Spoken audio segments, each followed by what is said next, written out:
అఘాయిత్యాలు, అసాంఘిక కార్యక్రమాలు కొల్లలుగా అది నిత్య కళ్యాణం పచ్చతోరణం లాంటి స్థాయికి కొండను వీళ్ళ అలసత్వం కారణంగానో వీళ్ళ అనుమతి కారణంగానో కొండ మీద ఇలాంటి సంఘ వ్యతిరేక కార్యక్రమాలు ఒక పక్క, తిరుమల పవిత్రతను దెబ్బతీసే విధంగా సాక్షాత్తు అధికారులే వ్యవహరిస్తున్నటువంటి తీరు మరో రకంగా విరాజిల్లుతున్నాయి.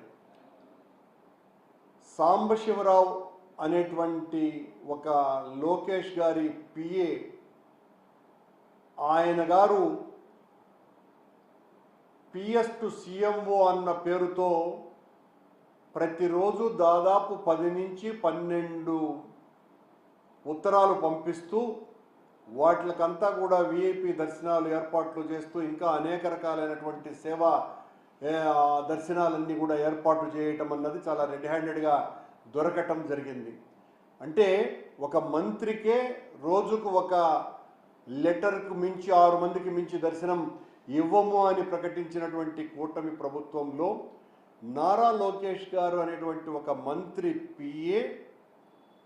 పిఎస్ టు సిఎంఓ అన్న పేరుతో రోజుకు 10 నుంచి 12 లెటర్లు దర్శనానికి పంపిస్తున్నారంటే, మా కాలంలో ఏమో విపరీతమైనటువంటి విఐపి దర్శనాలు చేసినారు అని చంద్రబాబు నాయుడు గారు, పవన్ కళ్యాణ్ గారు మాట్లాడినారు.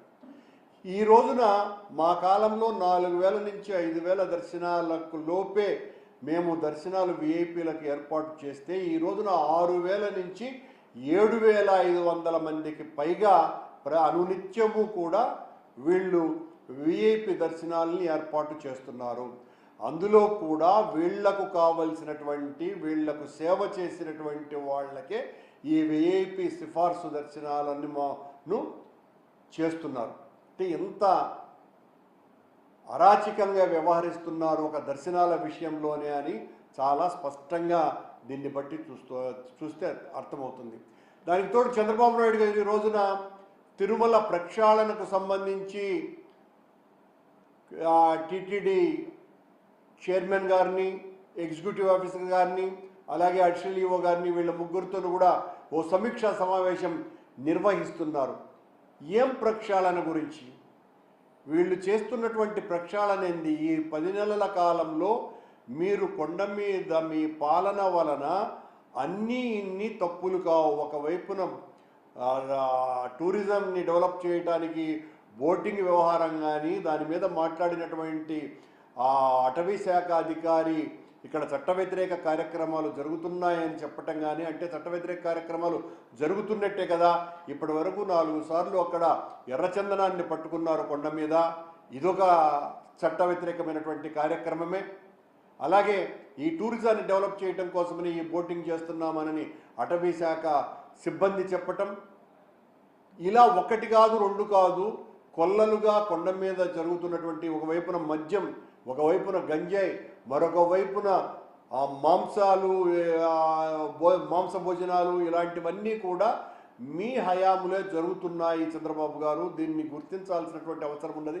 మీరు ఎంతసేపు వైఎస్ఆర్ కాంగ్రెస్ పార్టీ పాలన మీద, జగన్మోహన్ రెడ్డి గారి మీద వాళ్ళ వ్యక్తిత్వాన్ని హననం చేయడానికి వాడుకుంటున్నారే తప్ప, మీరు అధికారంలోకి వచ్చి 10 నెలలు అయిపోయింది అన్నటువంటి విషయాన్ని మరిచిపోయి ఇంకా మా మీద దాడి చేస్తేనే పబ్బం గడుపుకోవచ్చును అని అనుకుంటే చాలా తప్పిదమవుతుంది. ఇప్పటి వరకు మీరు చేసినటువంటి, అసలు ముఖ్యమంత్రిగా మీరే కొండ మీద ఈ పవిత్రతకు దెబ్బతీసే విధంగా వ్యవహరించినారు. సాక్షాత్తు లడ్డూలోనే వైసీపీ కాలంలో పంది కొవ్వు, ఆవు కొవ్వు కలిపినారనేటువంటి విమర్శ మీరు చేసినారు. ఒక్కసారిగా మొత్తం హిందూ సమాజం అంతా ఉలిక్కి పడే విధంగా వాళ్లే ఏందబ్బా ఒక ముఖ్యమంత్రి ఈ రకంగా మాట్లాడాడు అని భయాందోళనలకు గురి చేసే విధంగా మీరు మీ మాటలు ఆ రోజున మాట్లాడడం జరిగింది. దానివల్ల హిందువుల మనస్సులన్నీ కూడా గాయపడ్డాయి. ఈ గాయపడటం తిరుమల క్షేత్రాన్ని ప్రక్షాళన చేయటమా? ఇదేనా ప్రక్షాళన అంటే?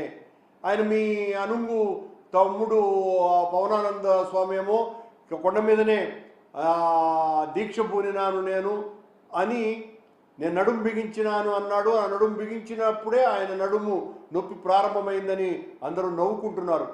ఆయన హయాంలోనే అటవీ శాఖ పరిధిలో ఉన్నటువంటి పాప వినాశనం డ్యాంలో ఓ అధికారి చట్ట వ్యతిరేక కార్యక్రమాలు ఈ పాప వినాశనం చుట్టూ జరుగుతున్నాయి అన్నటువంటి ప్రకటన ఇస్తే ఇప్పటి వరకు ఉలుకులేదు పలుకులేదు. మీరు ఏ విషయంలో ప్రక్షాళన చేసినారు, కొండ మీద ఏ రకమైనటువంటి ప్రక్షాళన అన్నది, ప్రక్షాళన అంటే వైఎస్ఆర్ కాంగ్రెస్ పార్టీ సానుభూతి పరులైనటువంటి వాళ్ళ షాపుల్ని అన్నింటినీ కూడా పెరిగివేయటము, వాళ్ళను బెదిరించటము, మీ అంతు చూస్తామని చెప్పటము, వాళ్ళనందరినీ కూడా మీ దారికి తెచ్చుకోవటము. ఇందులో ప్రధానమైనటువంటి భూమిక పోషిస్తున్నటువంటి వ్యక్తి అక్కడ ఉన్నటువంటి అడిషనల్ ఏవో వెంకయ్య చౌదరి. మీ అనుంగు శిష్యుడిగా తొత్తుగా ఆయన వ్యవహరిస్తున్నాడే తప్ప కొండ మీద ఆధ్యాత్మిక క్షేత్రాన్ని పరిరక్షించాలన్నటువంటి సదాశయంతో ఆయన పనిచేస్తున్నట్టుగా కనపడటం లేదు. ఈ రకంగా బెదిరింపు అది మీ ప్రక్షాళన ఏంటంటే వైఎస్ఆర్ కాంగ్రెస్ పార్టీకి ఓట్లు వేసినటువంటి వాళ్లను బెదిరించేటువంటి కార్యక్రమం తప్ప మరి ఇంకేదైనా ఉన్నదా? ఏ విషయంలో మీరు తిరుమల క్షేత్రాన్ని ప్రక్షాళన గావించినారు? ప్రక్షాళన మాటల్లో తప్ప, మీ ప్రక్షాళన వైఎస్ఆర్ కాంగ్రెస్ పార్టీ మీద దాడి చేయటానికి తప్ప, మీ పాలనలోనే వైకుంఠ ఏకాదశి రోజున తొక్కిసలాటలు జరుగుతాయి, మీ పాలనలోనే లడ్డూ కౌంటర్లో మంటలు చెలరేగుతాయి, మీ పాలనలోనే మాంసం బిర్యానీలు అక్కడ తింటారు, మీ పాలనలోనే గంజాయి తాగుతారు, మీ పాలనలోనే మందు అమ్ముతున్నారు ఆ బాలాజీ కాలనీలోనే. దేన్ని మీరు కట్టడి చేసినారు? మా మీద అభాండాలు వేయటమే కదా మీరు చెప్పేది. ఇది తప్ప మీకు ఏదైనా ఉన్నదా? దీన్ని బట్టి చూస్తే మీ పాలన పాప ప్రక్షాళనం కాదు, పాపాన్ని పెంచటానికే ఈ కార్యక్రమాలన్నీ జరుగుతున్నాయి అని ఒకసారి గుర్తించండి ముఖ్యమంత్రి గారు.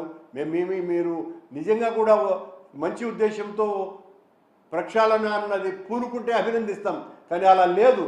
అలా లేకపోగా మరింత దిగజారేటువంటి పరిస్థితులు కొండ మీద పూనుకున్నాయి.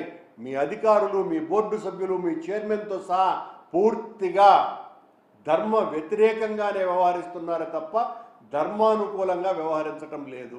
అలాగే నిన్న మీరు P4 అన్నటువంటి కార్యక్రమానికి సంబంధించి నిన్న పెన్షన్లు ఇస్తూ మాట్లాడడం జరిగింది.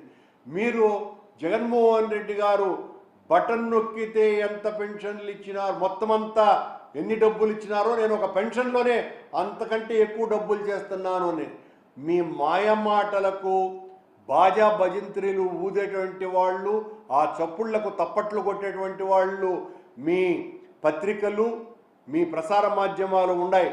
ప్రసార మాధ్యమాలు ఉన్నాయి కదా అని మీరు ఇష్టం వచ్చినట్టుగా వైఎస్ఆర్ కాంగ్రెస్ పార్టీ మీద, జగన్మోహన్ రెడ్డి గారి మీద మాట్లాడితే, జగన్మోహన్ రెడ్డి గారు తన 5 సంవత్సరాల కాలంలో దాదాపు 2,80,000 కోట్ల రూపాయలు పేద ప్రజలకు పంచినారు.